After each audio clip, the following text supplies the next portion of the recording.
ہسپتال کے کمرے میں مکمل خاموشی چھائی ہوئی ہے۔ ایک درمیانی عمر کا شخص سفید رنگ کی چادر اوڑھے بے ہوش پڑا ہے۔ اسے ارد گرد کی کوئی خبر نہیں۔ جسم پر مختلف آلات اور خوراک کی نالیاں لگی ہوئی ہیں۔ مشین لمحہ با لمحہ اس کے دل کی دھڑکن نوٹ کر رہی ہے۔ کمپیوٹر میں اس کے بارے میں مکمل معلومات موجود ہیں۔ سفید گاؤن پہنے ہوئے ڈاکٹر اپنے مقررہ وقت پر آتے ہیں، مریض کو چیک کرتے ہیں اور مایوسی میں سارے ہلاتے ہوئے چلے جاتے ہیں۔ نرس تھوڑے تھوڑے وقفے سے مریض پر نظر رکھے ہوئے ہے۔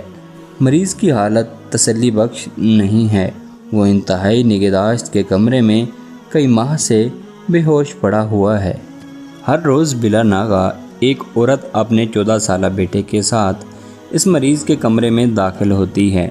دونوں ماں بیٹا مریض کو نہایت شفقت اور محبت بھری نگاہ سے دیکھتے ہیں۔ اس کے کپڑے تبدیل کرتے ہیں، بیڈ کی سلوٹیں درست کرتے ہیں، پھر ٹکٹکی لگا کر دیکھتے رہتے ہیں۔ نرس سے سوال کرتے ہیں، کیا بہتری کی کوئی صورت نظر آتی ہے؟ نرس شانے اچکا کر مایوسی سے سر ہلا دیتی ہے۔ مہینوں سے یہ سلسلہ جاری ہے۔ مریض کی حالت بدستور خطرناک ہے۔ وہ مسلسل بے ہوش ہے۔ مریضوں کی تیمارداری کا وقت مقرر ہے۔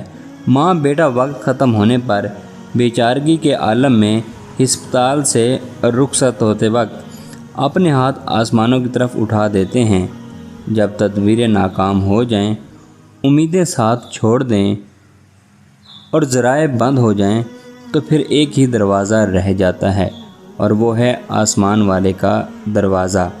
یہ ماں بیٹا آنکھوں میں آنسو لیے آسمانوں کی طرف رحم طلب نظروں سے دیکھتے ہیں۔ خاتون اپنے خاوند کے لیے اور بیٹا اپنے باپ کی صحت کے لیے گڑ گڑا کر دعا کر رہے ہوتے ہیں۔ مریضوں کی ملاقات دن میں 2 مرتبہ ہو سکتی ہے۔ ماں بیٹا شام کے وقت پھر آ جاتے ہیں۔ اس ہسپتال کا تمام عملہ اور مریض اس ماں بیٹے سے خوب واقف ہیں۔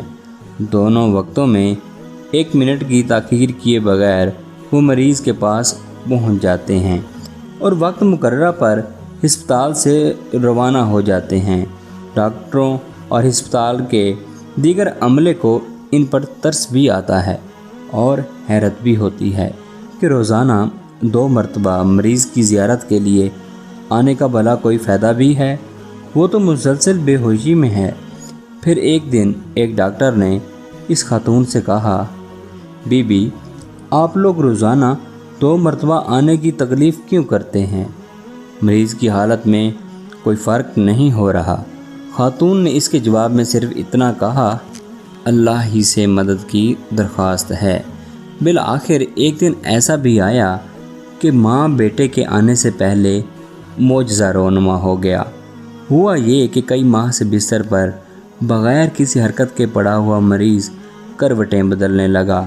اس نے اپنی آنکھیں کھولیں، آکسیجن ماسک کو پرے ہٹایا اور نرس کو آواز دی۔ نرس نے دیکھا تو اس پر حیرت کی کیفیت طاری ہو گئی۔ اسے یقین نہ آیا۔ وہ بھاگتی ہوئی آئی۔ مریض نے اسے تمام نالیاں ہٹانے کا اشارہ کیا۔ اس نے کہا کہ ڈاکٹر ہی یہ مشینیں ہٹا سکتا ہے۔ اس نے ڈاکٹر کو فوری طور پر بلایا تو وہ بے یقینی کے عالم میں بھاگتا ہوا آیا۔ اس نے فوری طور پر مریض کے مکمل معائنے کا حکم دیا اور اس نے دیکھا کہ مریض مکمل طور پر صحت مند ہے۔ اس نے مشینوں کو ہٹانے کا حکم دیا اور کہا کہ مریض کے کمرے اور جسم کی صفائی کر دی جائے۔ تھوڑی ہی دیر بعد دوسری مرتبہ مریضوں کو دیکھنے کا وقت ہوا چاہتا تھا۔ وقت مقررہ پر ماں بیٹا کمرے میں داخل ہوئے تو ان کی آنکھوں میں خوشی کے آنسو تھے۔ وہ بے یقینی کی کیفیت میں تھے۔ اللہ کی حمد و ثنا اور اس کی تعریف اور شکر کے کلمات ان کی زبانوں پر تھے۔ اس خاتون کی خوشی کے کیا کہنے کہ جس کا خاوند موت کے منہ سے واپس آ گیا ہو، اور اس بچے کو کتنی خوشی ہو رہی ہوگی جو یتیم ہوتے ہوتے بچ گیا۔ ڈاکٹر نے یہ منظر دیکھا تو خاتون سے کہنے لگا، کیا تمہیں امید تھی کہ ایک دن تمہارا خاوند مکمل درست ہو جائے گا؟ اس عورت کا جواب ملاحظہ کیجیے۔ ہاں کیوں نہیں، مجھے اس بات کا مکمل یقین تھا۔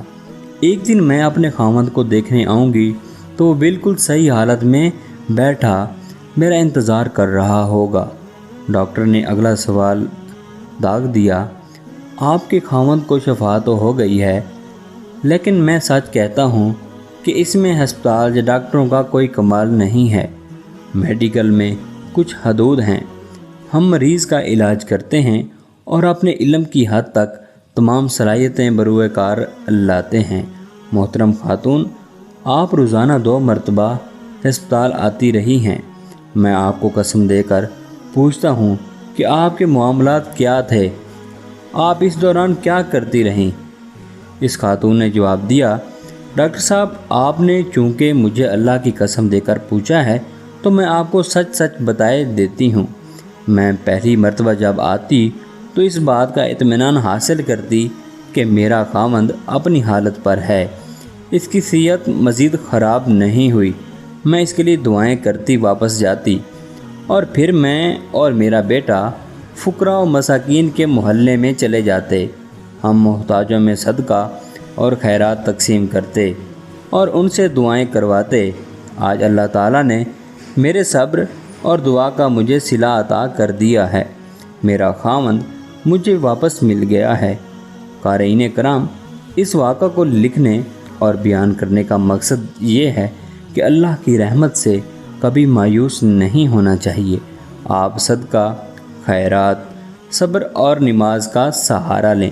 اللہ رب العزت یقیناً آپ کو بامراد کریں گے۔